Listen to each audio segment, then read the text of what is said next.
उभाटा गट आणि मनसे एकत्र येत असेल तर त्यांना आमच्या शुभेच्छा आहेत. राजकारणामध्ये कोणी एकत्र येऊच नये अशी कुणाची भावना आमची मुळात नाही आहे. परंतु राजकीय बाजू सोडून सुद्धा काही नाते हे जे आम्ही जपतो. राजसाहेबांच्या घरी मी सुद्धा गेलो होतो.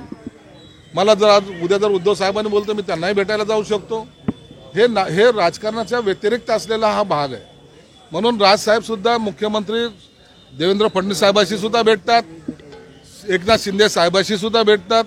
त्याचा अर्थ तुम्ही आता असं लावून घेऊ नका की उद्धव साहेबांची बोलणं झालं की संजय शिरसाट पळाला, असं त्याला अर्थ लावू नका. मी राजकारणामध्ये सर्व आता अजितदादा शरद पवार भेटत नाहीत का? भेटतात. याचा अर्थ काय होतो? म्हणून हे भेट जी झालेली त्यांची निश्चित त्याच्यामध्ये काही राजकीय चर्चा होतात, परंतु ते सांगण्याचा अधिकार फक्त त्यांना प्राप्त होतो.